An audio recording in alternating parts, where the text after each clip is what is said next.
Hello, hello. Welcome back, everybody, to our ninth Athlete to Entrepreneur panel. With this being the ninth panel, if I'm doing my math correctly, that means we brought you over 30 stories, interviews, presentations of athletes turned entrepreneurs from 30 different people. I'm not even talking about the Thrive After Sports podcast. I'm talking about just the Athletes Entrepreneur panels. So, with that being said, if you are, first of all, thank you for joining us. Excuse me, where are my manners? If you are a current athlete, a former athlete, a parent of an athlete, a coach, someone who works in an athletic department, I highly encourage you, number one, to take notes, listen to yourself and the stories of these athletes, turned entrepreneurs that you're about to hear from.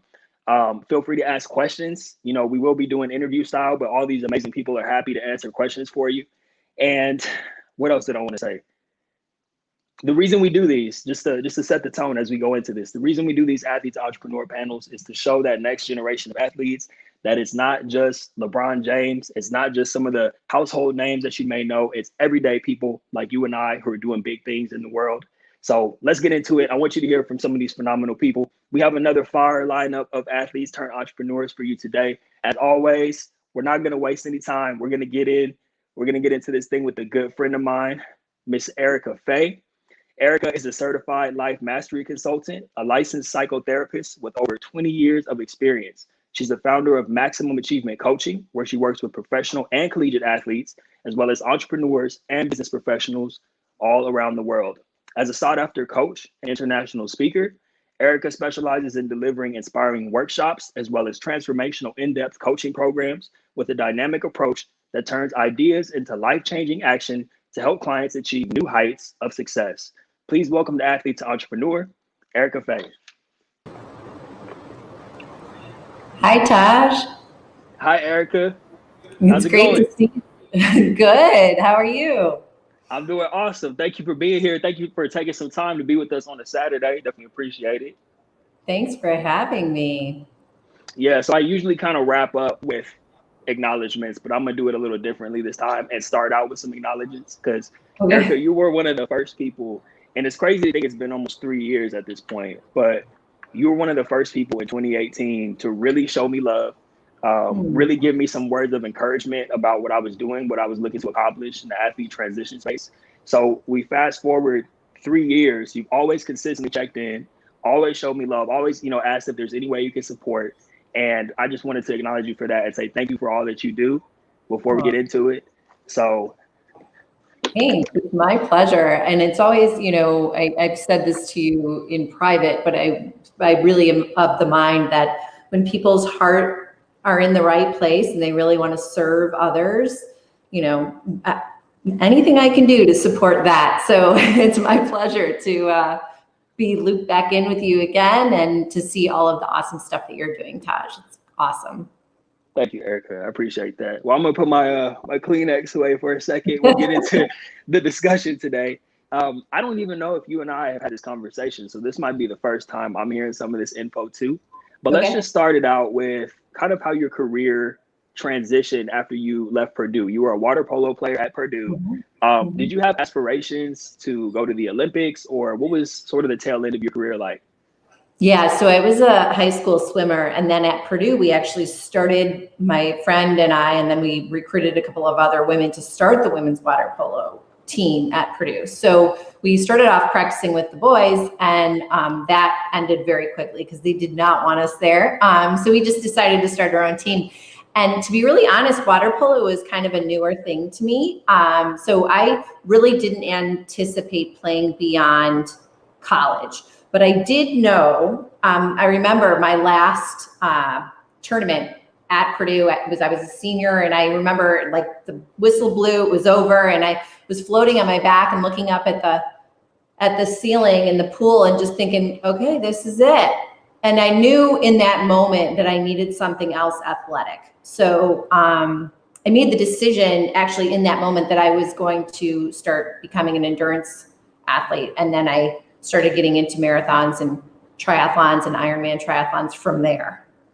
Yeah, and I know you still do. You're still very active. You are. We'll get to this later, but you are a forever athlete, as Corey Camp always says. So I had no idea that you actually started. You and a friend started the water polo team at Purdue. That's fascinating. So would you say because you didn't have aspirations of playing at a professional level that gave you more of a softer landing after you graduated into the real world, as we say? Definitely, definitely. I was blessed also with knowing that I just always wanted, ever since I was a kid, I loved helping people. So when I made the decision to choose a major, I think it was like halfway through my freshman year, I knew I wanted to become a therapist. So I was just like, I love supporting people. I love helping people. So that was another passion of mine. So I was, and I don't think this is common.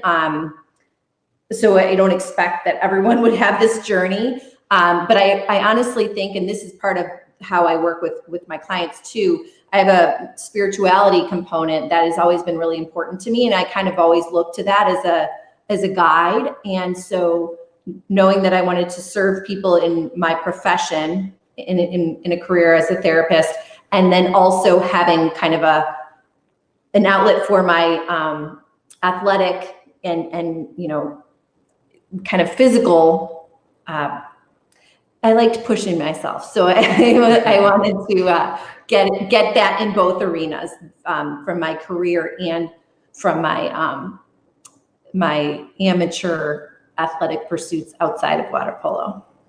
Right. So at the time when you graduated, and it's fascinating that freshman year, you already knew that you wanted to be a therapist. I don't think a lot of, not just athletes, but people in general know what they want to do freshman year. Right. So props to you for having that clear vision. And then how did you know that you wanted to support specifically in the transition space? Because I mean, that was, even when you and I first connected, that was still a fairly new arena. So when you say you wanted to work with athletes, was it with anything specific, or did you already have transition in mind at the time?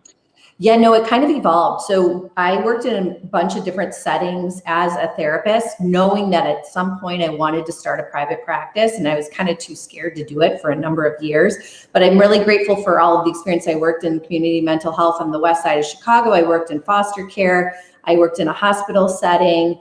And I worked in a corporate setting. So I got a lot of experience as a therapist before I kind of hung my shingle and had a private practice.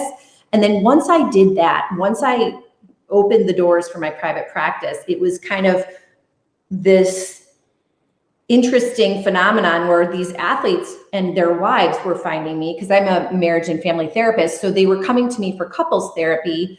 And through that process, working with a number of different athletes, I started to notice that there were some gaps in the transition resources. And even if they were there and the athlete like accessing them for whatever reason, and also noticed that there was a really nice synergy between kind of me and the athletes and their spouses. And so from that space, it kind of gave birth to a new vision, because I thought I was living my dream.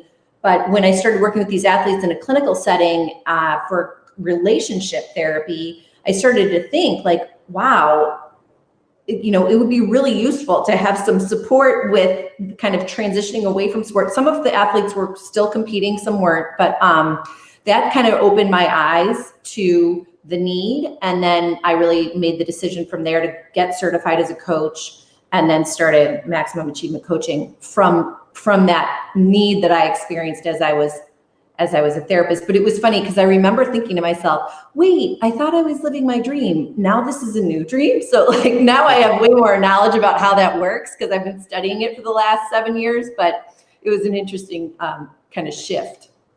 Yeah, so it sounds like you identifying those gaps while, like you said, talking to the spouses or significant others of athletes was the thing that had you make the leap to going into your own practice. It was that. It's almost like because you resonate, and you're a forever athlete, that was the thing that you felt so passionately about, that you were like, this is the spark I've been looking for. Would you say that was the spark that was like, I have to go into my own practice now? Yeah. So, I mean, that was kind of, I did wind up going into my private practice before I evolved, like before I got the athletes in my client base. But that was definitely the thing that was the impetus for me getting certified as a coach. Got it. Okay, so that's what led to maximum achievement. Yes. Maximum achievement. Okay, that's what it was. I got it. Yeah. But you already had the private practice beforehand. Okay, so let's talk a little bit about that. You know, we're here. This is Athlete to Entrepreneur. We're here to talk about the business side of things as well. Yep. So, what was the number one? It's a two-part question. What was the decision like for you to be like, okay, now is the time to start my private practice? And then what was the road like to getting there? If you can give us a little bit behind the scenes on that aspect of it. Totally. Well, like, I think I said this a little bit earlier, like I knew I wanted to be a business owner and have a private practice because I had a vision for my life about how I would, plan my clients around my kids and all of this stuff, which wound up happening way later in my life. But I started, first of all, in my private practice, I hired a business coach, and that was really useful to kind of help get things up and running for me. But when I made the decision to actually do it, I was still working at a hospital.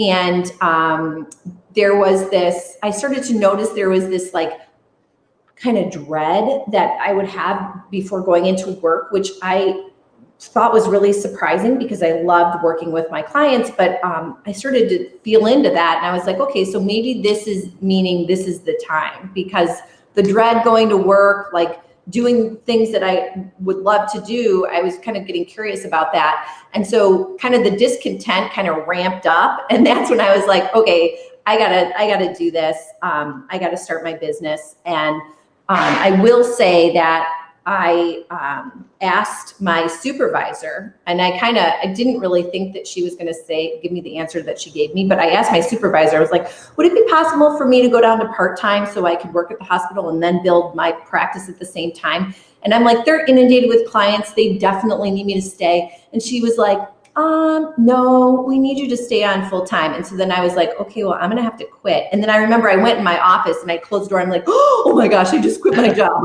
I was like, what did I just do? So it was kind of like one of those things that I'm like, okay, well, I can't really turn back now. Wow, that's such a cool story. That's like a movie moment like there where you're like, well, I can't turn back now. And I think a lot of people, you touched on the dread or the disdain for what you're doing, because work is such a big part of our lives. And I think a lot of people feel that, but don't necessarily take the leap. And I'm being a little bit biased now. I have to, we're talking to athletes, but I think a lot of athletes have a little bit more tendency to be able to make that leap and just say, I'm going to go for it. I succeeded in this other arena. I mean, if we can tap into that as athletes, it makes it easier to make that shift, because you're used to having your back against the wall and having to fight to reach your goal. Yes. Do you think that it kind of fueled you a little? I mean, it probably fueled you when she was like, you just told her you're going to quit on the spot. You're just like, well, I'm going to have to quit. You just did it just like. I told her if I can't go down to part-time, I will have to quit, like in that conversation. And then she was like, well, we need you full-time. And then I was like, okay, well, I guess I have to quit. It's like, oh my gosh. Wow. Yeah. Because I knew I was loving my practice because I was building it at the same time, but I was noticing like all of my energy. I want to do what I'm doing after work, not in work, like here. So I was noticing that pull. And so that's what made me take the leap, because I'm like, I really am energized by this. And if I can't focus on that during the day, at least 2 days a week or 3 days a week, then I don't want to do this anymore.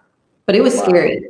Yeah. Let's talk about that a little bit. The scary side of it. This is what I want to get into, because this is a pivotal moment. This is like watching a documentary right now by hearing that. So she says, no, you can't be part-time. You say you quit. And then, and this applies across the board, because obviously you're a therapist, but whether you're a therapist or a business owner, there's a period where you left your job, your safety net was, you removed the safety net, and now you're like, okay, I have to get these first few clients and build up a book of business. What was some of that process like, while also battling the fear of like, is this gonna work out? Yeah, well, here's something. So what I'm seeing in retrospect about my journey is so aligned with what I work with my clients on. Is like, if you really are passionate about something, the universe, God, whatever you want to call it, kind of organizes to support you in that. So like I said, I was working at the hospital and kind of seeing like my private practice clients at night. And then when I was thinking about, I want to just go all in on this private practice, of course I had all of the things. what about your insurance? I have asthma. It's very well controlled. I've had it since I was a kid, but my medication, if without insurance, costs a lot of money. So that was a big, like, oh my gosh, you don't have benefit. And I was single, so I didn't have like a, husband or spouse or partner to kind of fall back on to support. So I'm like, you've got your own bills. What about benefits? And, so you think of all the things. But I have to admit, the minute I made that decision, that firm decision, and said, I guess I have to quit, I think that day I got like 3 new calls for my private practice. And that was without doing any advertising. I was paneled with one insurance company, Blue Cross Blue Shield PPO, and people were just finding me on there. So that was just, I felt like, I like to say God's way of nudging me, like, you're doing the right thing. But it didn't happen until I made that decision and said I'm quitting, because the referrals were kind of sporadic up until that point. Right. Yeah. This, I wanted to ask you too, because you mentioned family, and you said one of your goals in your long-term vision was to be able to spend time with your family. Mm-hmm. So, as a therapist, as a businesswoman, as an entrepreneur, how do you manage all these different moving parts and also make sure that you allocate time to be a great mother as well? That's a good question. Well, I'm still kind of working with that one. My son he's going to be 2 in August. So I definitely have moments where I feel like I'm dropping every single ball. But I have to say that when I work with my clients on developing a crystal clear vision of what they would love. So it's a heart space. You're coming from what would you really love, not what do you think is possible. And so I practice what I preach. And I did the same thing. Like, I got pregnant when I was really old because that was part of my vision. I thought I was going to have babies in my 30s. I got pregnant when I was 45. And so after practicing, these things that I'm working with my clients on, I had a vision for what I wanted my business to look like and the kind of mom I wanted to be. So I didn't like fly into it without any sort of like internal, I always like to call it like your internal GPS, like where your heart space is. And I made the decision to, have certain days a week where I'm just fully working, and obviously, I see my son after work, but there's Mondays and Fridays where I do have some support here and there on those days, but those are days that are dedicated to my son and time with him. And that was a decision I made when I was on maternity leave, when I was really feeling into what I would love, because I love serving my clients. I love serving my business. And I also, I've been given this beautiful gift of a baby at 47, or 46, I had him. And I'm like, I'm not going to just bypass this by working all the time, because it was part of what I had designed for my life. So it was another kind of leap. Like, I don't know if this is all going to work, but this is what feels in alignment with me and my values. And so here I am, I'm going to go for it. And so that's I'm still navigating, and at any point I always give myself permission. And I think this is something that I think is important for other people too, is like at any point you can reevaluate, like give yourself permission to go down a path. And if it doesn't feel right, you can tweak it, so that's something that I have to remind myself, like, at any point I could add back in Mondays and Fridays, or at any point I could add back in, whatever for my business. But right now, this is what is serving me and my clients. And I've been able to grow my business by means of 3 days a week for my clients. Not that I don't do anything on Mondays and Fridays. I do when he's napping. I'm like on the computer and doing my thing. But yeah. Yeah, I remember a couple of times when we were on the Athlete Soul calls last year, you would have him on there with you on your lap while we're doing the calls. And I always thought that was so cool, because it's like, you're literally doing both. You're not sacrificing. You didn't say, oh, I can't make the meeting, but then you weren't on there and not giving your newborn at the time attention. So I always thought that was really cool. And that's why I wanted to ask you that question, because, shout out to all the moms who tune in. Like, I think it's important for people to hear the other side of it. Like you said, it's not always glorious, and you give yourself permission to figure it out. I think you said sometimes you feel like you're dropping all the balls. And for someone like you, people from the outside looking in may be like, oh, Erika has it all together. Erika has it all figured out. But then when you share that, that like I even had a sigh of relief. You know, I'm not a mother. I don't have kids. I'm like, oh, okay, I don't have to have it all figured out. Yeah. So thank you for sharing that. I do want to take advantage of the fact that we have a therapist on the line in you. What advice can you give to athletes? I don't want to say who are lost. I've been trying to get away from that. Athletes who are in the discovery process and trying to figure out who it is they want to become and what they want to do now that they're no longer competing. Yeah, that's such a good question.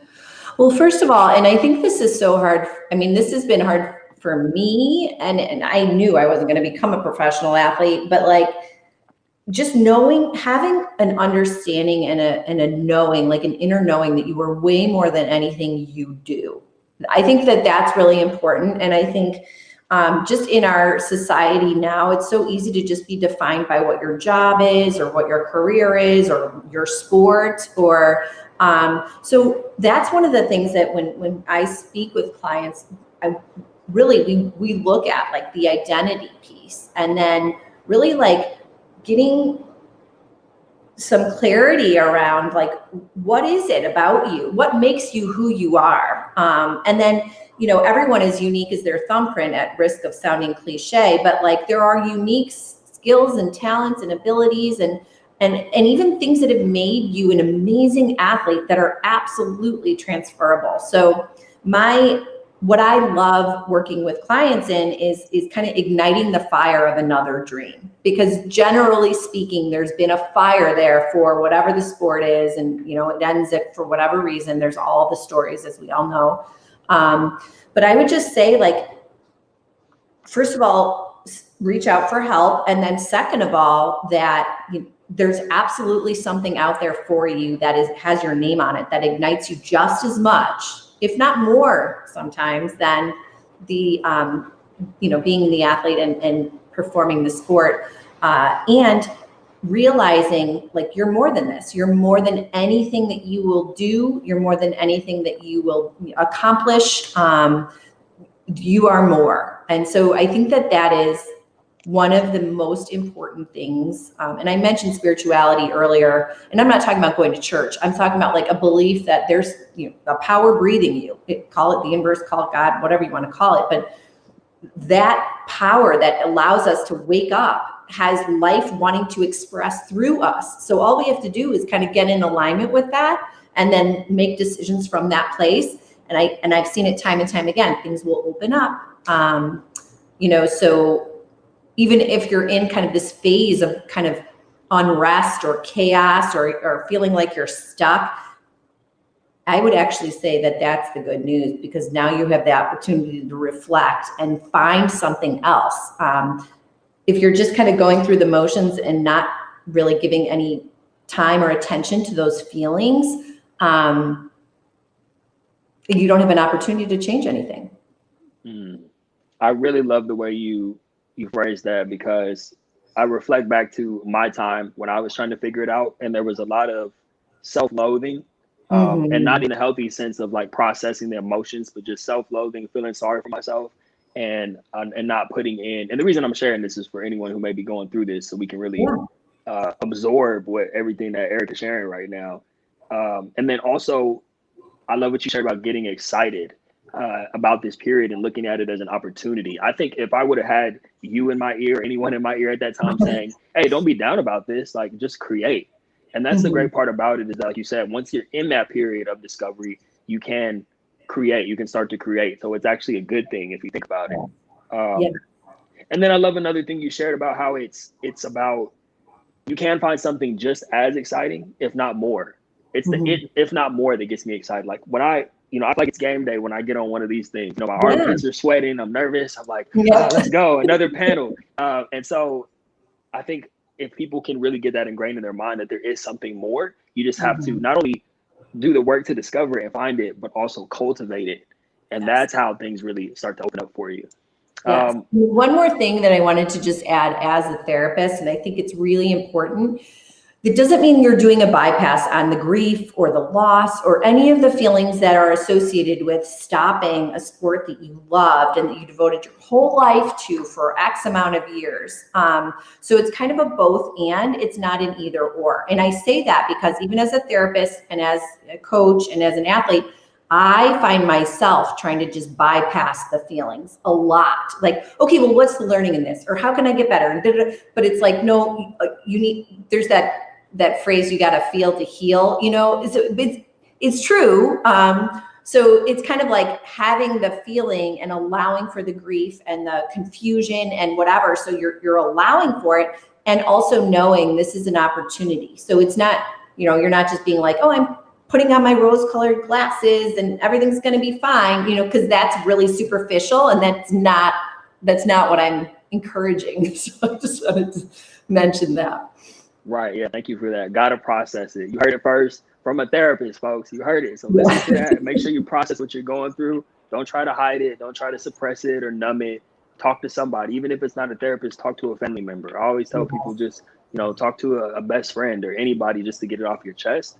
But of course, eventually you might want to seek some professional help as well.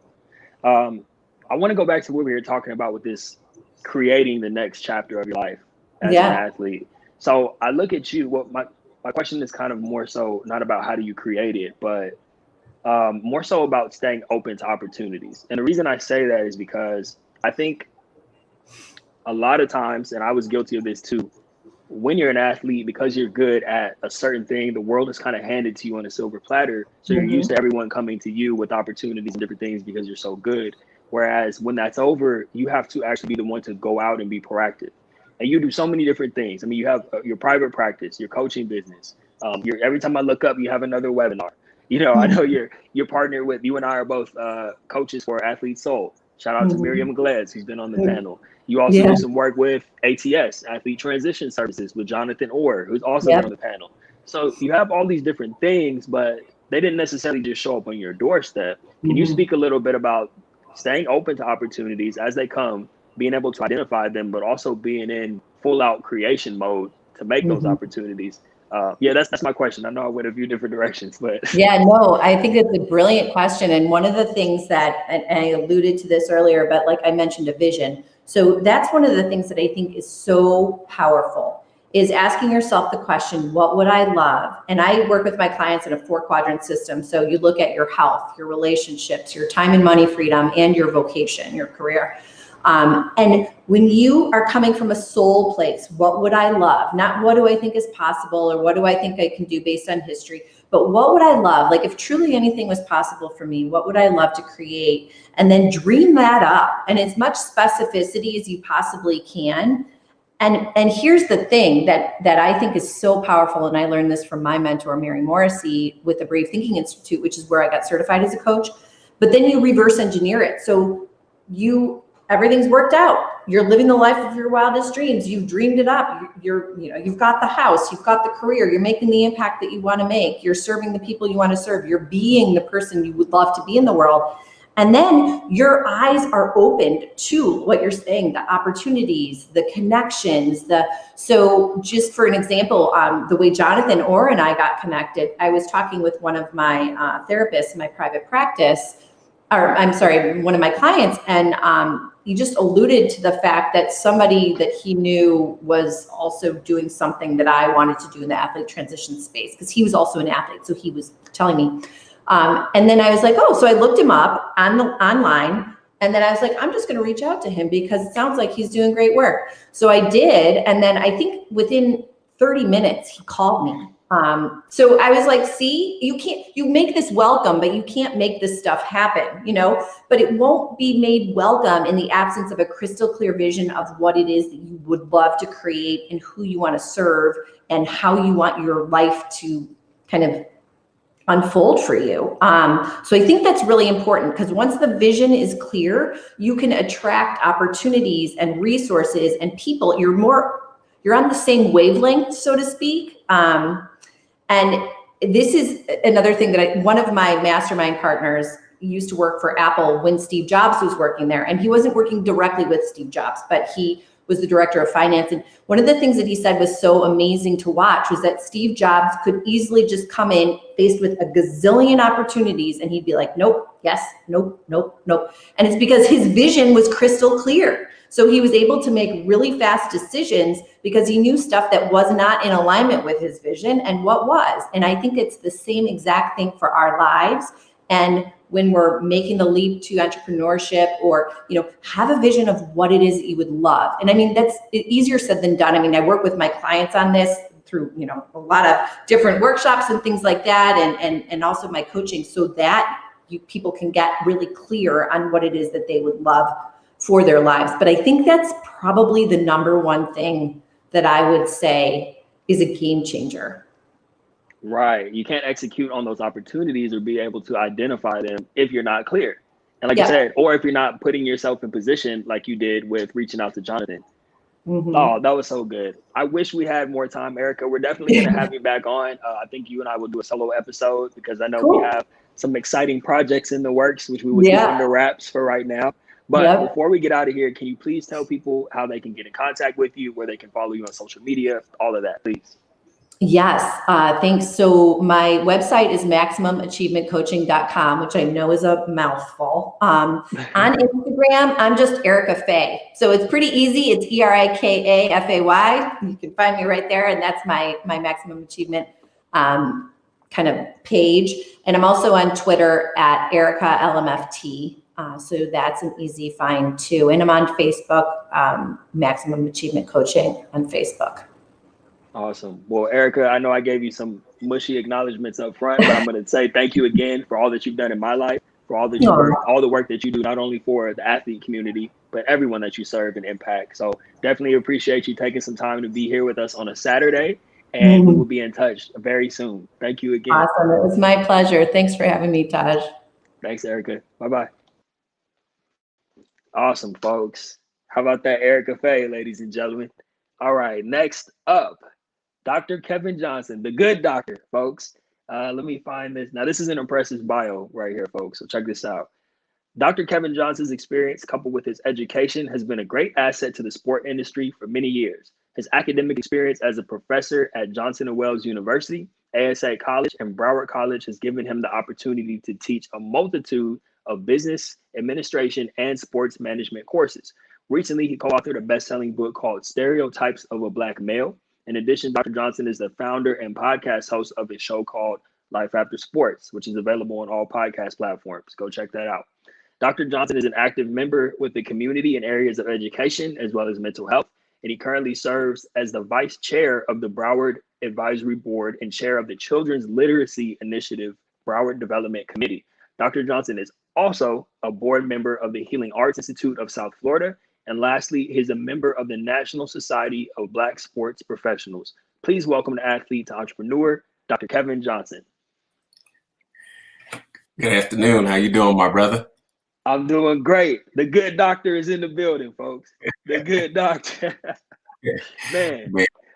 I appreciate you. I appreciate the intro, and I appreciate you taking the time to invite me again on your show. Yes, sir. It's a pleasure to have you here. I know you're a busy man.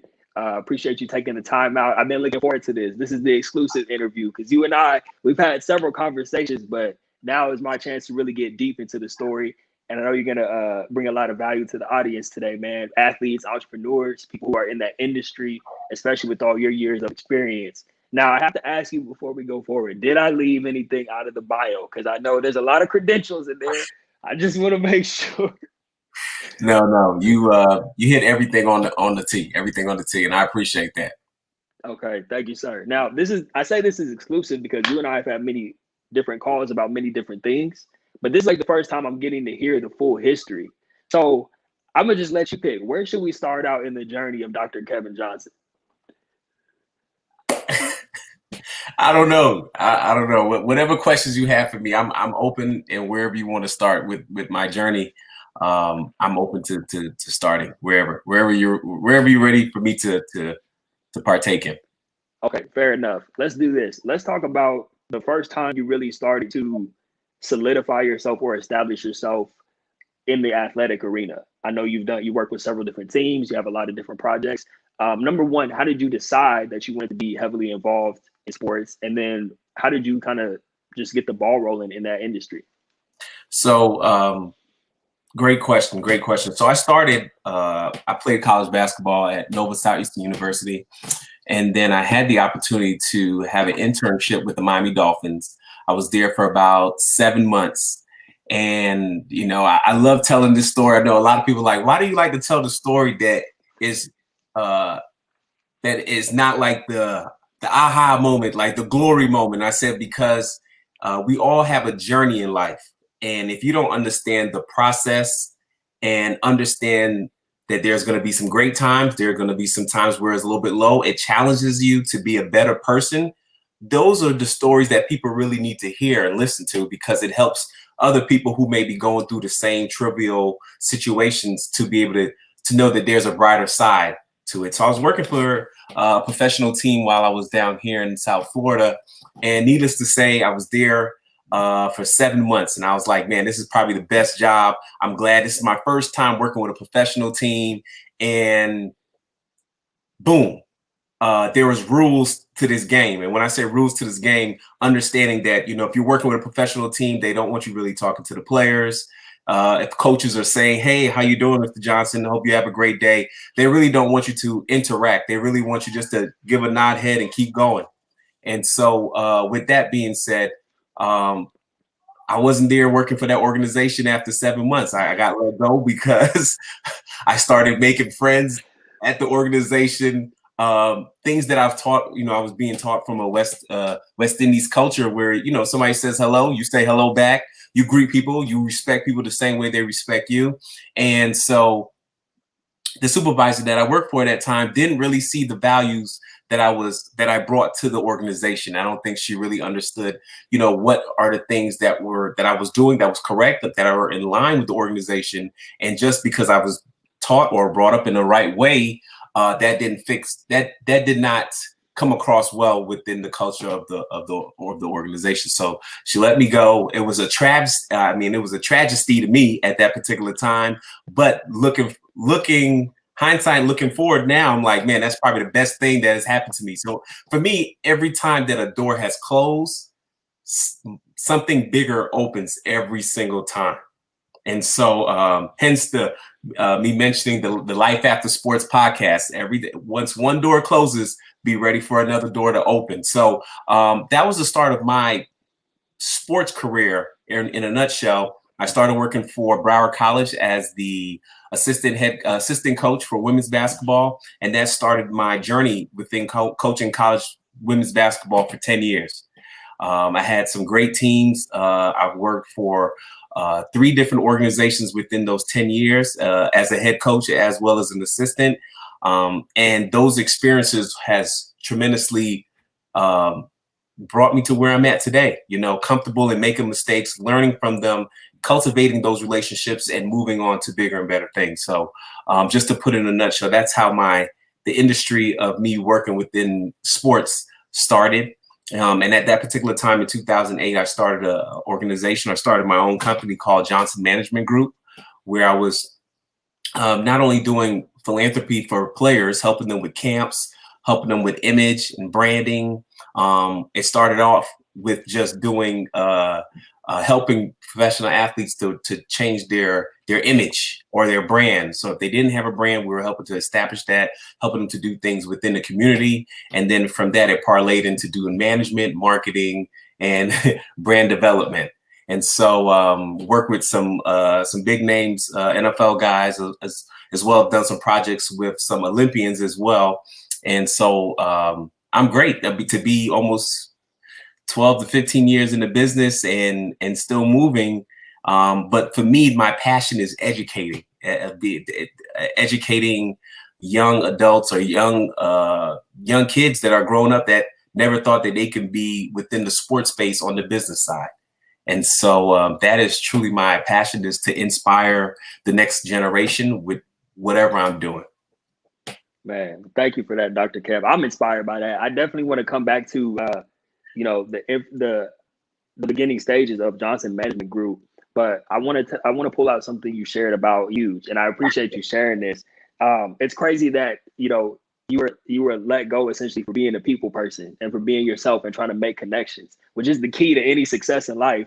You were just trying to put yourself in position and be a good man, and you were let go for that.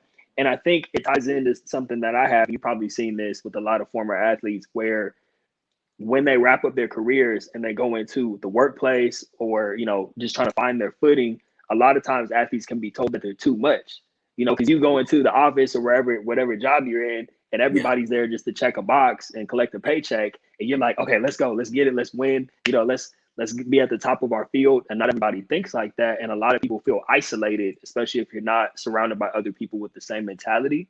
So I appreciate you sharing that part of your journey, because I know by people hearing that, they're gonna be like, oh, it's not just me. I'm not crazy, or I don't have to tone it down. I can be myself and go elsewhere.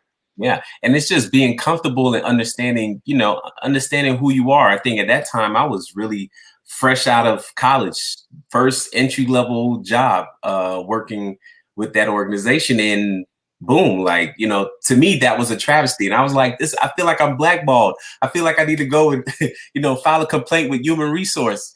And, my mentor at that time, and I'm proud to say his name is Twan Russell. He just got a job working as an athletic director for St. Thomas Aquinas here in South Florida.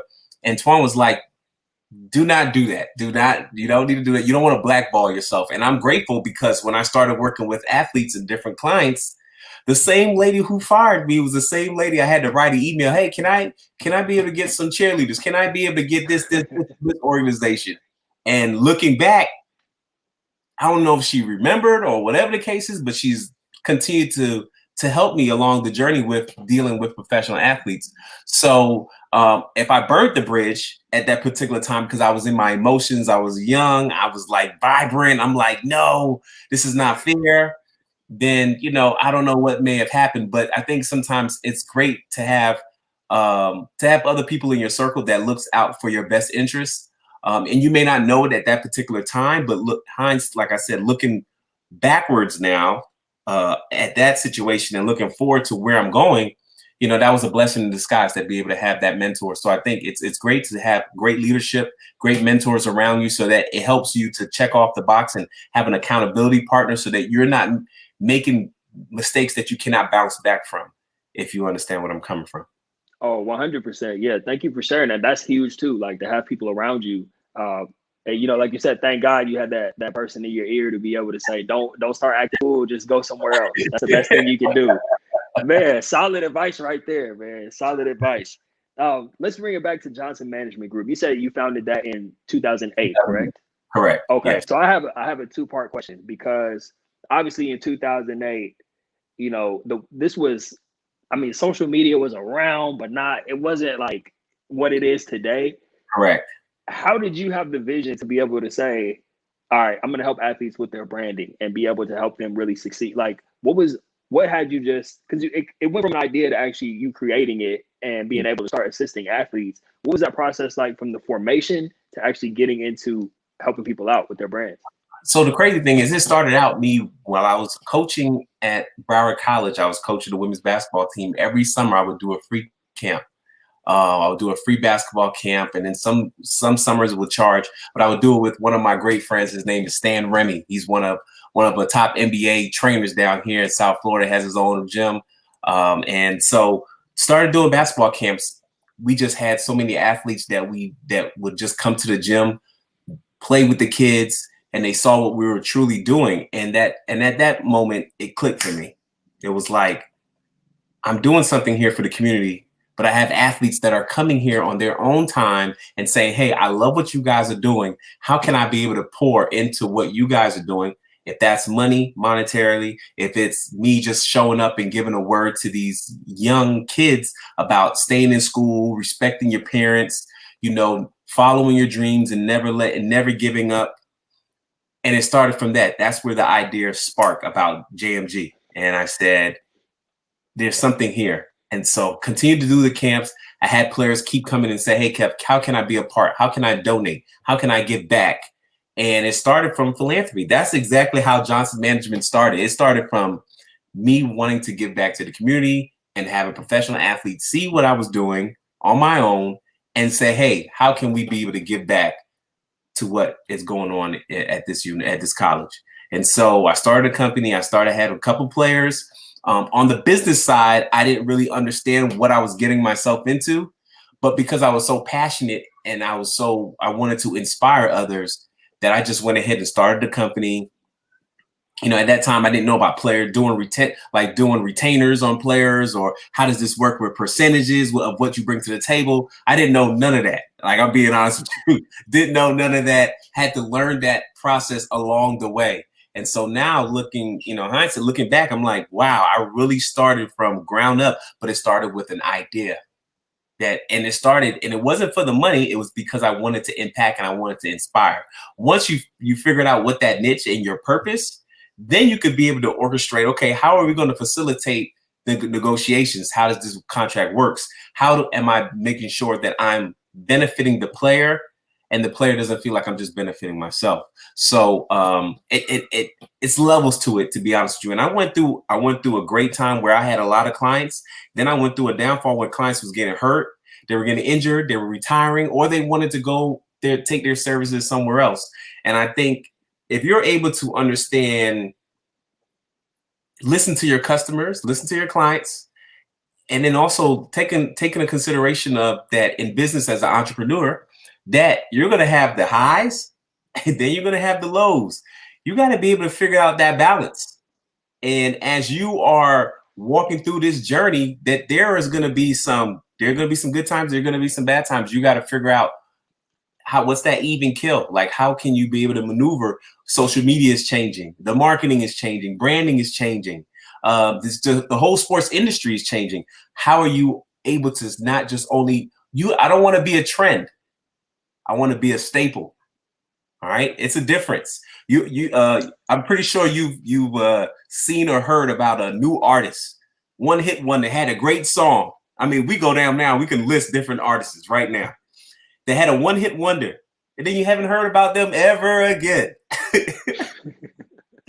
I look at that as business. Do I want Johnson Management to be a one-hit wonder with one great client, or do I want to be even kill, and I want to be able to take clients from where they are on this platform to a high level and continue to do the same thing? Longevity for me, sustainability for me, not just a trend. And that's like really what pushes me every day. That I don't want to be a trend. I don't want to be a one-hit wonder. I want to build a legacy. Man, I don't want to be a trend. I want to be a staple. Boom! Drop the mic on that. Drop the mic on that one right there. That's a heavy hitter right there. My goodness. Okay, man. Thank you for that. That was a lot of insight right there into the mindset that went into everything that you're doing. And speaking of legacy, you didn't just stop there. You didn't just, you kept on going. You kept on building. What happens next after you get JMG off the ground? What was the next move that you made, or next several moves that you made after that? I was at that particular time. I got JMG off the ground, doing very well. That's 2008. I think I really hit with JMG at between 2011 and 2013. Those probably was like my best years, 2011 to maybe 2013, 2014. Decided to stop coaching, wanted to go ahead and educate myself and go get the doctorate level, get the doctorate degree. I started my first doctoral program in 2012.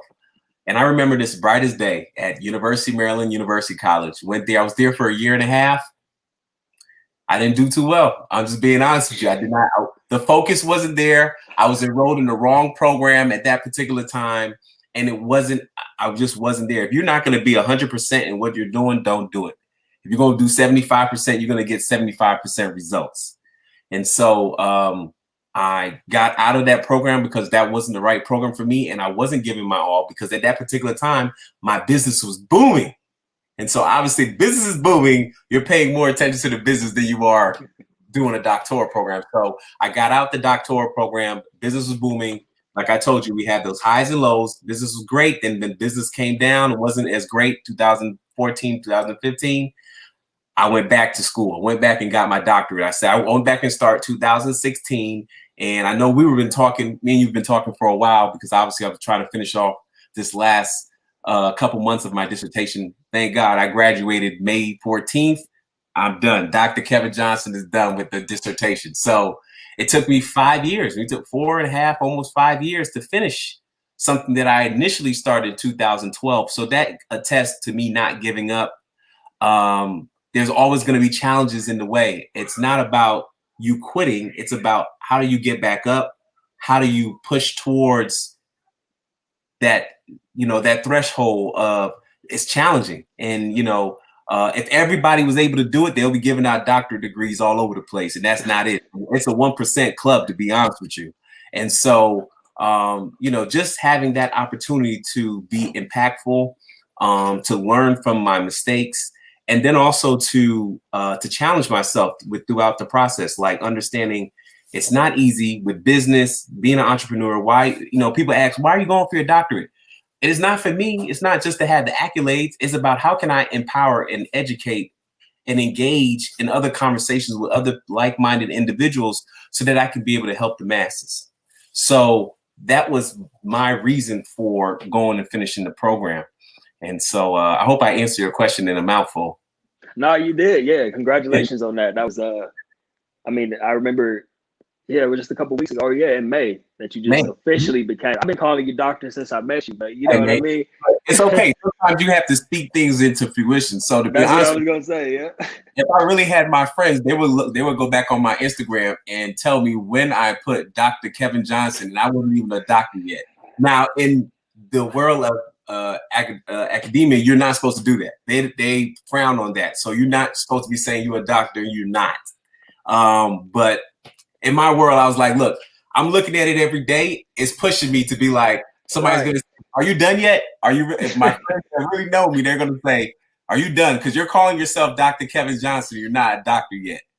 So now I can attest and say I'm done. So don't come for me.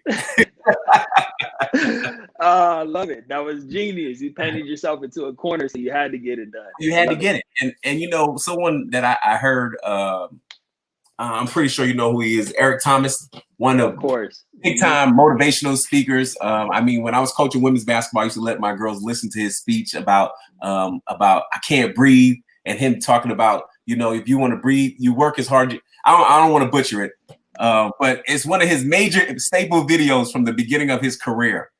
And I had my players listen to it, and he talks about when he was going for his PhD and how CJ, who's his right-hand man, had to check him at one point and was like, hey man, are you going to finish this program or what? And I just think everybody should have one person in your corner that's your accountability partner that's going to check you. For me, it was Dr. Richard Lewis, who checked me because he was my mentor as well as my dissertation coach. So he was like, look, when are you going to finish this? Like for real, you're holding yourself back. So, to be honest with you, that's probably one of the hardest things that I had to kind of really do was to finish that type of program, because it takes so much research and brain power, and then, going with your dissertation committee and that whole process in a nutshell. So I'm glad that I'm finished, but the real inspiration for me is that I can be able to inspire the next generation and be able to write books, be able to write ebooks, be able to do symposiums. When you hit that academic excellence, is like you really want to push that narrative. So for me, coaching was great. Running Johnson Management is great, but how can I be able to impact and inspire the next generation for years to come? And it's not going to be if I'm here. They can physically hear my voice and I'm talking, but if there's books and there's ebooks and there's curriculums and there's different programs that are going to be going while I'm not even here anymore, that's the legacy for me. How were you really able to impact others? And so that's my inspiration, and hopefully that it inspires somebody else to go ahead and move the needle as well. Oh, 100%. It inspires me, that's for sure, and everybody listening. So I appreciate you sharing that part of your journey too. There's a lot of ground we could cover in terms of everything else you've done, but I would be remiss if we got out of here we didn't talk about the Life After Sports podcast. Can you please tell everyone, what was the mindset behind that? You're already working on a doctorate, or were working on a doctorate. What made you decide to start the podcast, and what was all that about? I'd love to hear more about it. So the podcast came about, I think it was 2020. This is around COVID time. And it was Super Bowl of last year, to be honest with you. And I had an event at the Dania Beach Casino, and it was just an event I had professional athletes that were there currently. I had former athletes that were there, and then I had just industry professionals. And I just wanted to hear their viewpoint on, about life after sports. This is the topic. I said, I was thinking about doing a podcast. What do you guys think? I really want your input. And kind of, it was just something that I threw out there just to hear what they would say. And they were like, Kevin, I love the idea. I think that podcast is the way to go right now. And I really wanted to give something where it was information, where it was authentic, where I could be able to help educate, share perspectives, as well as discuss the business aspects of the sports world within the sports industry from people who are former athletes, current athletes, and industry leaders. So that's how Life After Sports podcast came about. And I wanted I just really wanted people to come on the show that I can be able to have a conversation with and be authentic.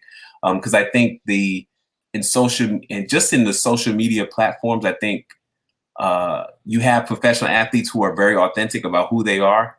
And then you have some people who are not. They're doing it just for the numbers, for the likes, for the algorithms of Instagram, so they could be able to move the needle so they can get checks. And I said, the younger generation is watching this, and so they're going to have a false sense of what life really is in regards to being a professional athlete or working within the sports industry field. And I wanted to give something that was real and authentic. So we done one season already, we're on season 2. But we've done 30 episodes of just different athletes, from the WNBA to NBA to boxing to we've baseball. We've touched different sports, or a different array of sports. So the motto for the podcast is, when one door closes, a whole new set of opportunities begin. And so we just talked about my life in regards to the internship, and that didn't work. And then, you could be coaching at one school. You don't do very well. I coached at one school for 1 year. We didn't have a good season. The last person they brought in was the first person that got fired. And that was me. So, I think if people are not open to talking about their failures, how authentic is it to really discuss your success? You really can't, because success wasn't built like this. It happens over a period of time.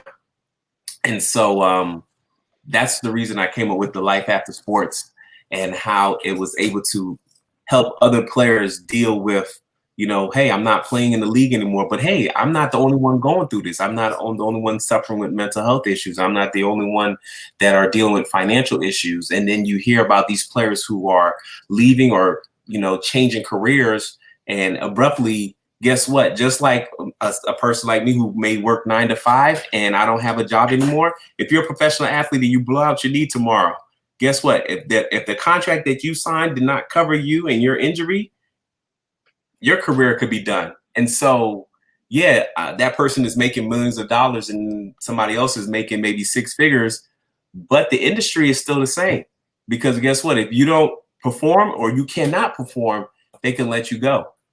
Mm-hmm. And so the reason of the podcast was really to highlight that, and to really help players, help sports industry professionals, and people who are just maybe don't have anything to do with sports, but give people a sense of hope that, I could be able to make it out on the better side if something was to happen to me negatively, if I lost a job. And it's really about changing your attitude about it. If you want to stay in a funk, you're going to stay in a funk. You're not going to talk to anybody. But if you're like, man, woe is me. I'm not the only person who went through this. And I seen how they were able to overcome these obstacles, then I can be able to do the same thing. So that's the reason why I pushed the Life After Sports podcast, and it's doing very well.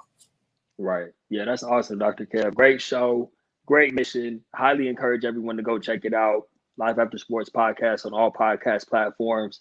One final question for you, Dr. Kev, and it's perfect because you mentioned legacy several times. You've already accomplished so much to date. What's next for Dr. Kevin Johnson? What's on the horizon? We could talk long term, short term.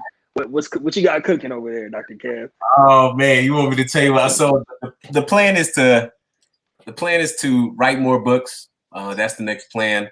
Ebooks is next. And really just find a platform where I can be able to inspire younger professionals that are interested in this type of field and doing symposiums. I think that's that's the next push for me, symposiums and books, and being able to target young professionals and professional athletes, former professional athletes, where we can all come together in a platform where we can all help each other and educate each other. Because if we educate each other, then we don't have to be liable to making the same mistakes that other athletes or other people have done before. So I want to form a platform where I'm able to have things like this, like what we're doing right now, where people can listen in and give their perspective on what's going on, but do it on a platform where people can actually, now that I won't say COVID is over, but it is transitioning back to a normal sense of routine for us, that we can be able to meet each other and do networking mixers and those type of things. So that's the next stage for me in my career on that platform. Awesome. Thank you for sharing that. Excited. We would definitely be tuning in with that journey, watching that unfold. You know, I'm excited to pull up with one of the symposiums or events one of these days. No, definitely. Stay tuned. It's coming. Yes, sir. Well, Dr. Kev, this has been a master class. Thank you for giving us some time away from the fam on a Saturday. Before we get out of here, please tell people, we already talked about the Life After Sports podcast, but tell people how else they can get in touch with you or reach out, all of that good stuff. We'll do it. And then look, I couldn't come on your show and not talk about my book. You know, I'm not gonna go into detail about it, the stereotypes of a black male. I know you mentioned it, but I also want people to know they can go on my Instagram, Dr. Kevin Johnson, and you can go on the LinkedIn bio and purchase the book if you're interested. Feel free, if you have any questions or you want me to go ahead and autograph the book for you, you can be able to message me in my DM. Also, Life After Sports, the website is laspodcast.com. You can go there. You can put in your information that you'll get newsletters or the next information on the next show, who will interview next. So feel free to reach out. So on those two platforms, Life After Sports, you can also there as LAS_podcast for Instagram, but on the website is laspodcast.com. And then as well, if you're trying to get a hold of me, at Dr. Kevin Johnson on Instagram. Awesome. Thank you, sir. Everybody, if you're tuning in and listening to the recording, go tap in with Dr. Kevin Johnson. Thank you again for being here with us. A lot of value, a lot of gems dropped, a lot of mics dropped today. So appreciate your time, and we'll be in touch soon as always. We'll do. Last but not least, please don't be a trend, be a staple. Boom. There it is again. Boom. One more time. Have a great day. Kev. You too. All right. Take care. Awesome, folks. Man, that was fantastic. Dr. Kevin Johnson in the building. Next up, we have a woman who, talk about a visionary. This woman is an inspiration, not just to countless athletes around the world, but to me as well. She's become like a sister to me over the past few years. Let me give her an intro so we can hurry up to get her on screen.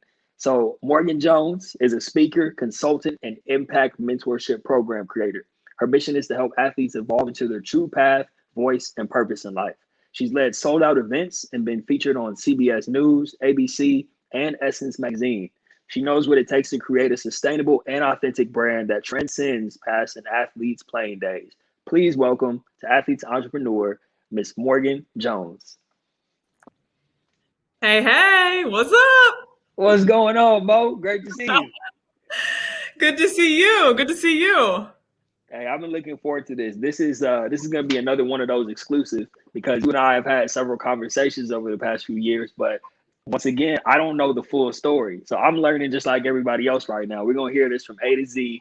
And once again, I have to give some acknowledgments up front. I've been more intentional about doing that. You and I don't even know if you remember this. I think we connected in 2018 going into 2019.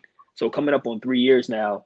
But we had a brief conversation, probably only 30 minutes. But before we got off that call, we were just like, yeah, you get it. You know the real. Like, you're actually really trying to do this and have an impact. You're not just following trends. Like Dr. Kev said, this is a mission. This is your life's work. And it's been beautiful over the past few years to watch it manifest and unfold to greater heights than even you probably imagined it would go to. So I just want to give you some love and acknowledgement on that. Props to you for everything that you do. Thank you so much. That is greatly appreciated. Thank you. You're very welcome. Now, I wanted to dive in with, I mean, you were All-American, you played at Florida State, and then you had I don't know if I've asked you about your professional career. Where did you play professionally? I played in Puerto Rico professionally. So after I finished at Florida State in 2015, then I went and played in Puerto Rico for a season. Got you. And then can you talk a little bit about, you said for a season, so what was it like as your basketball career started to wind down? What was that whole journey like? Yeah, well, let me go back. I can't even say a whole season because no, yeah, my journey kind of came to an end in a very unique way. So when I was in Puerto Rico, I was playing there, and there'd be games where I would hit game-winning shots. There'd be games when I was having a 20-point game. And then the next game, like I'd have 7 points, a couple turnovers, and wouldn't have the greatest performance. I can remember going into the locker room, and the coach, it's just like the Love and Basketball scene you see where you really don't know what they're saying. And then when your team comes over, right? That whole thing played out in my actual reality. And, the coach said, he said, hey, look, if Morgan, you don't score the ball, you go home. You go home, like in his accent. And I'm like, wait, what? You go home. I'm like, wow, it's like that? Like, you're just going to send me home? So that was kind of the reality of like me starting to realize, that as you climb the ladder of sports, love you when you're doing great, hate you when you're not. Dang, where does my value lie? So they ended up cutting me from the team. But ironically, I was invited to be in the All-Star game for the league. So I was off the team, and then I played in the All-Star game, and I happened to get MVP of the All-Star game. So here they are. I'm like the only player out on the court that like really doesn't belong to a team. And then I'm standing in the middle of the floor with the commissioner of the league, and I got my little MVP trophy. And now all of these other teams are like, I'll pick her up. So I got offered another contract to come back for another week. And I can remember thinking to myself, like, okay, this may be the end, Morgan. Like you're really kind of there. This is a pretty clear sign. This is a very high note to go out on. And so if you take this last contract for a week, because they're only going to try you out, if you take this last contract, how do you want it to be? How do you want to say that your journey came to an end, that you closed the chapter, you closed the door? And so what I did was I took my last week of pay contract and I flew my family to Puerto Rico. We stayed at a resort. We were out hanging, whatever, right?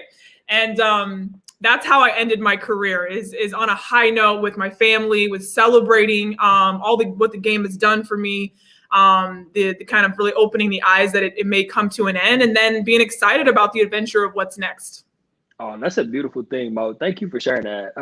And that's why I asked, because I think I like to get back to the beginning, because that's where it all started, right? You don't have everything that you're doing now without that experience and without you going out so strong, really taking ownership over that situation. I mean, flying the whole family out, you really did it in style, Mo. That's amazing. Not only did you get the MVP trophy, but you're like, hey, we're going to have a party in Puerto Rico before I come back home. Thank you for sharing that piece. That was awesome. I didn't know that story at all. So then what happens? Because I know that you were sort of, like you said, you weren't really digging the business side of it. And I didn't play professionally, but I had that experience in college. I just felt like I lost my love for the game. And I think a lot of athletes experience that either in college or professionally. I don't think that's something that's talked about very often. So I appreciate you sharing that. But do you feel like because you were able to, like it wasn't a sudden thing, you were able to see your career starting to wind down? Do you think it gave you a softer landing, or did you still have a lot of challenges once you came back from Puerto Rico? I still had a lot of challenges. I think every athlete will have challenges. I don't care how prepared you really are. You're going to go through challenges, especially emotionally and mentally. I think, even if you hop into your dream job or you've got that next idea that you're ready to chase, it takes an emotional and a mental toll on you because of the realization that, this game is done. Whether your experience was great or not great, it's a loss in a sense that, it's real exciting at first because you're excited about what's next. And then the realization comes where you realize you don't have a team anymore. You can't just pick up your phone and call your coach for anything. Like, you don't have those going out and hanging out and all of that community that sports brings. So you definitely do struggle. So for me in particular, it was a pretty big awakening, in the sense that, I went back home and, living on the couch with mom and dad, having to drive Uber, had my first sales job that I was super unfulfilled, but I was killing it because it's sales and we're go-getters. So you tell me if I need to hit these 3 markers, I'm gonna do it. But wasn't feeling fulfilled. Was like, man, this can't be what I'm supposed to really be doing. So how do I find purpose? How do I find more direction? And really be able to stand on my own feet. And so what I did was I started just looking back at the athlete journey and was like, what was missing? Man, I climbed it, right? I started off as a little girl. I was told the dream's to go pro, get there. However you get there, by all means, get there. And so that's what I was chasing for so long. And then I got there in Puerto Rico or pro, and, I'm sleeping in a room with no windows. I have teammates and I'm in a house where no one speaks English. We're eating very low quality food and all that stuff and getting paid barely anything. And I'm like, whoa, what happened? So, I say all that to say it took me going back into the reflection process, right? Digging deep and saying, man, what could athletes be equipped with, learn, develop to be more prepared for this reality that's going to happen to everyone that and when they decide to step out. Okay. Yeah, I definitely want to get to that in a second. We're for sure going to talk about athletes to visionaries. I want to go back to what you said, because we have this in common with starting out in sales. I was also very good at sales, making great money, but I would find myself on Sunday nights being like, man, I really have to go back into this office tomorrow morning. I don't know if I could do it. I would be sitting in the parking lot, looking at the office building, trying to muster up the strength just to walk in there to do it all over again. So I appreciate you being transparent with that part of your journey too, because, and I've heard you talk about this too, but I always caution athletes not to be so quick to just go into the 2 things that they tell us athletes to go into after our careers, which is sales and coaching. You have to be very careful with that. Very careful. Just because you're making money in sales, you don't want to find yourself in a weird place where the money's not going to fill that void if you haven't done the internal work. And then I always tell people with coaching too, you don't want to get into coaching just because you don't know anything else and you're staying in your comfort zone. Some athletes make phenomenal coaches, and they definitely should. Other athletes, you'd be better off just exploring other paths. And I know you're really big on sharing that message as well. So let's talk about athletes to visionaries. Now, was there anything, I know you didn't just leave the sales job and immediately start the business. What was the road to actually having the vision and then starting to build upon that vision? That's a great question. It was a very slow transition out. So the money that I was making, I started saving.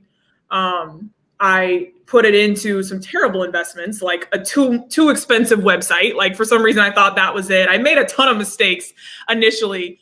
But, over time, saving that money. So then I could pivot out and say, okay, this is how I'm going to start, speaking on this, because that felt like what was most natural in figuring out how to navigate this path, because this path doesn't exist. It didn't exist in terms of, personal development for athletes, life skills, if you will. When I was an athlete, we didn't have life skills coordinators. You had your academic advisor and your coaches. So it is a new space, and it's specifically a new space for independent entrepreneurs to come in as third parties and provide insight. So, for me, it was saving, getting prepared, doing a lot of research. I think that was a big part that I had to learn, is I thought college would have fully served me for post athletics and post college. I'm good. I got my degree. I know everything now. What's up? Who's going to hire me? And I realized that I had to do a lot of self-education. And so with some really great mentors that just empowered me to really take ownership of teaching myself everything that I wanted to know.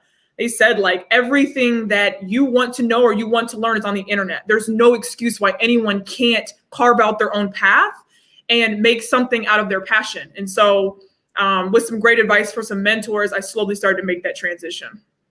Okay, Mo, there's so much there that I want to unpack, because as you were sharing, it's yes. There's so much there that athletes need to hear.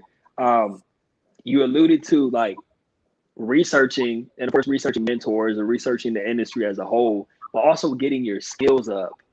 Not just being hey, I have this idea, people should pay me to do this, but enhancing your ability and working on your craft every single day. The same way you did with basketball. So the reason I bring this up is because, as you know, a lot of athletes, I was one of these people too.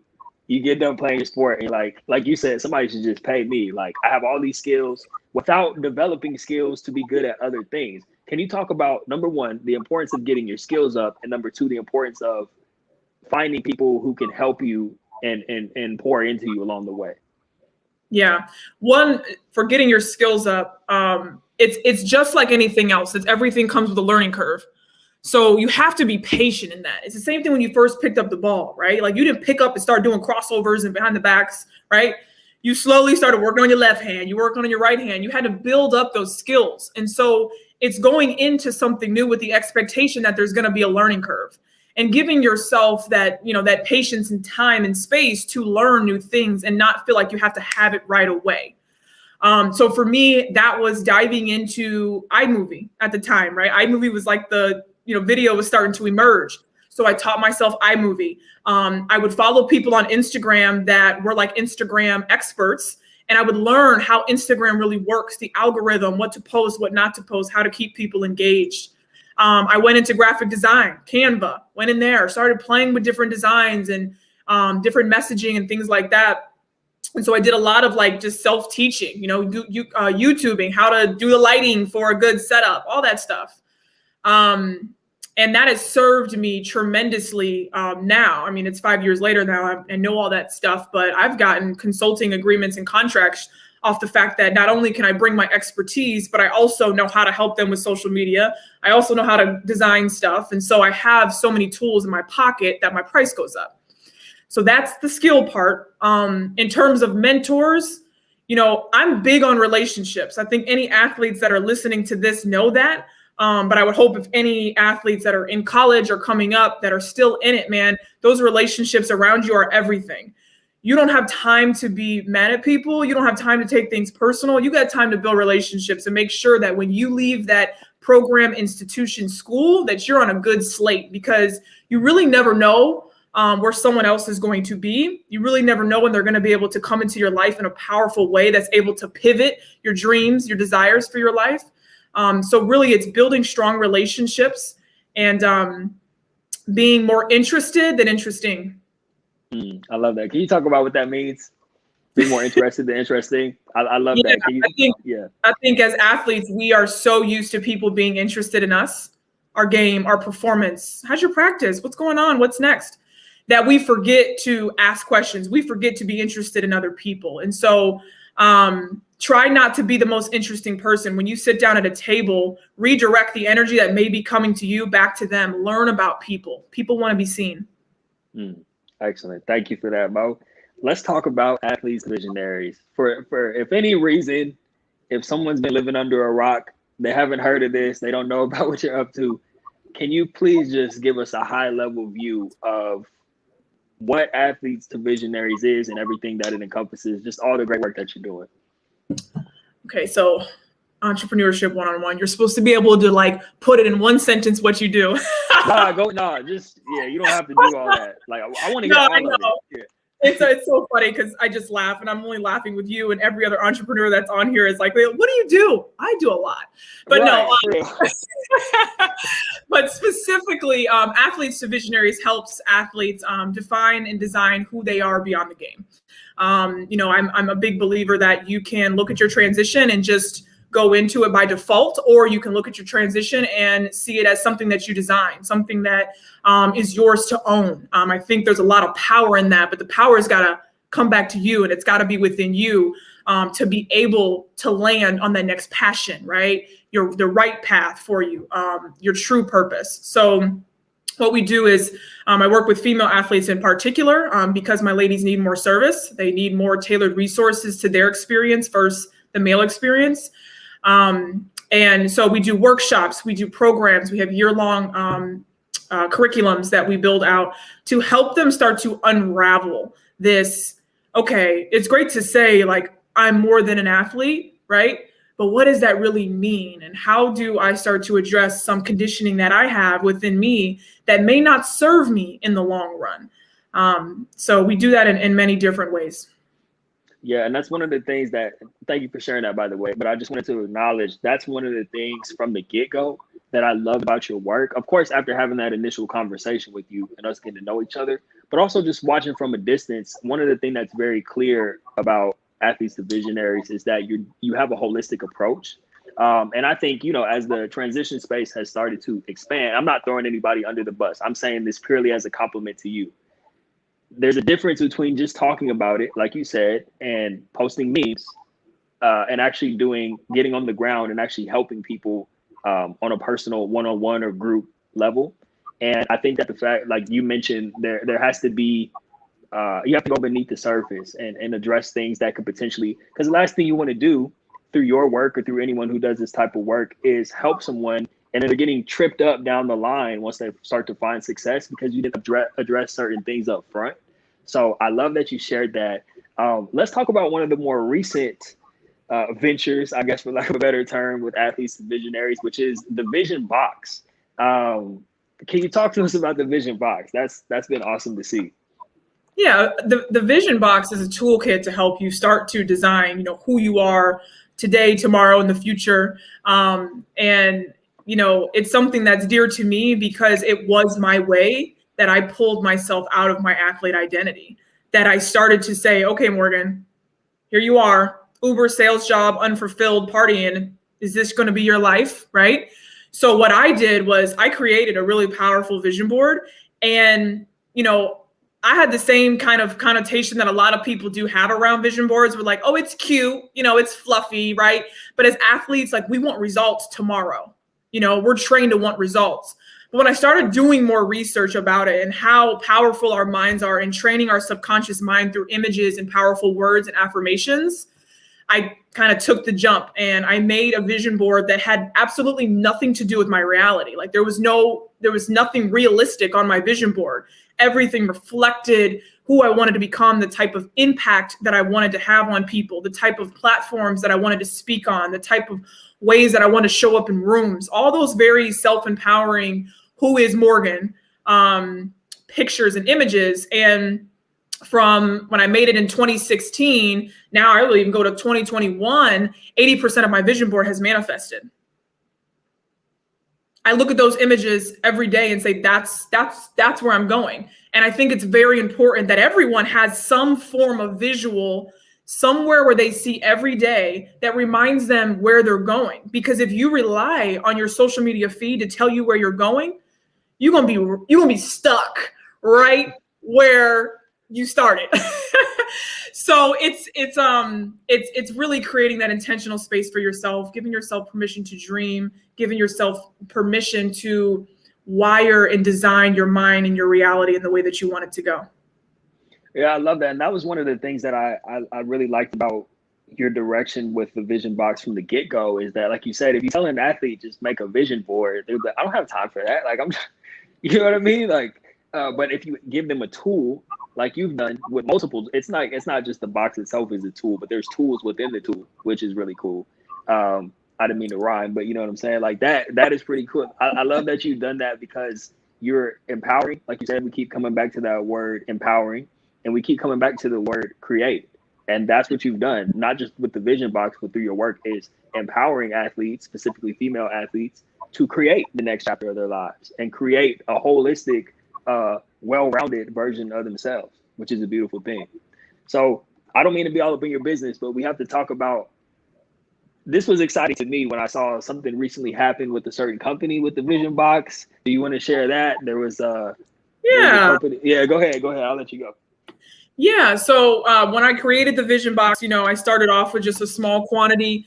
And, you know, I everyone that's on here too, I think this is a great audience of just entrepreneurs because you guys all appreciate this. And then people that are looking and aspiring to be entrepreneurs is, it's great. It's great information that's on here. But specifically, I started off in my house. Like I had all these boxes. I designed the box. I put everything. I put the stickers on the box. I packed the box, the whole 9 yards. My apartment was a hot mess.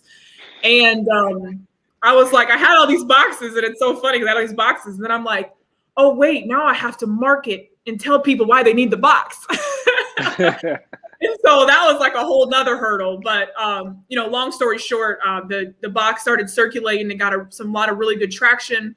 And someone at Google got a hold of the Vision Box and was like, this is incredible. We want to get this for all of our employees. How many do you have? And so they bought my entire inventory. And so the Vision Box has been, in California, in Wyoming, in Africa. I sent one to Brazil. And it was a really cool experience because they all used the Vision Box as an opportunity to come together and talk about their visions, because Google had just transitioned everyone to remote. And so it was just the perfect activity and kind of time they could spend together. So that was very, very cool and very blessed. Yeah, yes, indeed. And you're so humble, you didn't even bring it up when you were sharing. I was like, I'm for sure going to bring it up. And I know, sorry, go ahead. No, you're good. I was just going to say, like, the reason I wanted to bring that up is, like you said, there are people who are going to be so inspired by that, because it's not about, like, yes, it's cool to have your brand and your vision associated with Google. And I know that's not why you do what you do. It's not about clout. It's about having an impact. But I think it is such a huge milestone. And to have a nod and an acknowledgement from Google is just a testament to the quality of the work you're doing. So that's why I wanted you to share that. I thought it was super cool when I saw that. And then it goes back to, like, always, if you're rooted in the right thing, you're doing things for the right reasons. You're really, operating from a heart of service. Things take care of themselves. Yes, indeed. I wanted to ask you about this. I think this would be a good time for you to give some advice to athletes or entrepreneur, anybody who is, maybe they have a clear why around why they want to do something. Maybe they have a clear what they want to do, but I think a lot of people get tripped up on the how. Because you've had a clear vision of how you wanted to do it, and that takes different shapes for many different people. But what advice can you give to someone who's trying to figure out, okay, I know what I want to do, but, like, how do I figure out the best process of doing this? Start. The thing is like, no one truly has the formula to what's going to help you get up every day and be excited about what you do. So if you have an idea and, you want to go towards the t-shirt business, or you want to take it towards, a podcast or whatever it is, at the end of the day, it's like, you're going to have to get up and do it. And so I would just say start and refine as you go. Don't release the expectation that your first venture is you're just going to be on fire and it's going to be lit. Like, release that. Nope. Just start and refine as you go, because you'll get better and better and better as you go.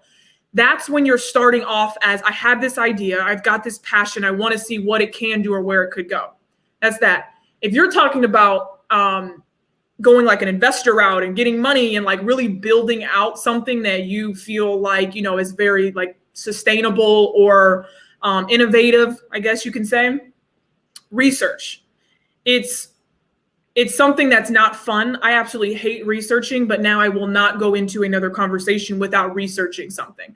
Like, everyone has ideas, but who wins are the people that actually know, like, what's already existing in that space. How effective can this be? What financial breakdown do I need to really consider to be able to do this? And if you do the right research up front, you're going to be better off in the long run. Mm-hmm. Yeah, and I love what you said about just starting and then refining as you go. I think that really is the strongest advice you can give to someone, because then a lot of people get caught up in analysis or paralysis by analysis and never get anything done. And the vision that they have never takes shape because they never did anything. So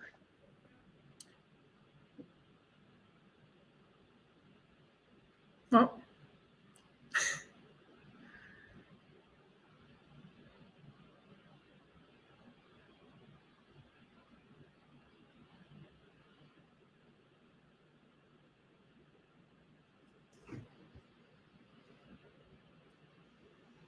hey, Mo, I have no idea what just happened, by the way. I don't either. I was mid. It might just be my phone or something. I completely forgot what I was saying, but I love the advice on that. Just one more question before we wrap it up. You've already accomplished so much. You're already doing great things in the world. Like I said, you're an inspiration to many, including me. What is next for Morgan Jones? What is next for, Athletes to Visionaries, all of that? I mean, next for me is just continuing to get smarter in the way that I do business. That's for me. In terms of the, athletes to visionaries and stuff like that, we're right now, we're in a space where we have created something really powerful that we haven't even put out on social media or anything like that. And so we have our pitch month next month that we'll be pitching with a lot of different universities. And so it's very an innovative program that we really feel like can truly help transitioning, specifically senior graduate student transitioning out athletes. And so our hope is that we're able to set this up in a way that's sustainable with the right partners. So that's where we're at with athletes to visionaries, and it's going to work. It's going to go great because I've done the work. When you put that work in and you learn, like I talked about before, and everyone that's on this call, I didn't start this way, right? I didn't start, getting calls and getting in rooms with athletic directors at Power 5 conferences. Of course, I didn't start there, right? Through this work, though, now that's where I'm at, right? So whatever your idea is, whatever it is you're working towards, don't be afraid of the groundwork. Don't be afraid of the gritty work. It's the same way when you were hustling to become the best athlete you can be. It's the same thing in business. You got to start on the ground. You got to humble yourself. You got to listen. You got to want to learn. And take the expectation that you're going to be an overnight success, because everyone on this call knows that doesn't happen in sports and it don't happen in business. Allow the process, give yourself time, and be mindful as you're moving forward. That's a perfect way for us to close out, Mo. Thank you for that. We just need, all that's missing right now is like a smoke machine or some fireworks in the background or something.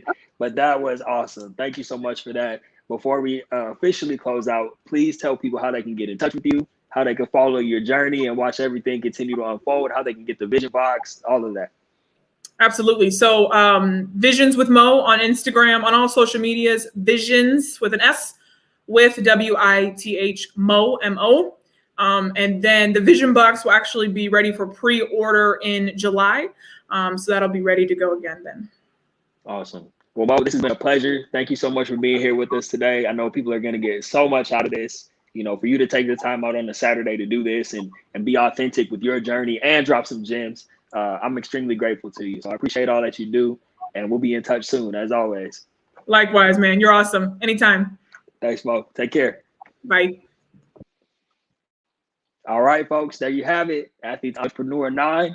Stay tuned for next month. We'll be back with the 10th. Can you believe it? The 10th Athlete Entrepreneur panel. As always, this event is brought to you by Self-Published in 30 Days. Thank you to Dana for being on the ones and twos, the director of programming, Dana Gunn. And this book is also brought to you by the one and only Thrive After Sports. Make sure you grab your book. Make sure you tune in on the Thrive After Sports podcast. Everybody have a beautiful weekend. We'll see you soon.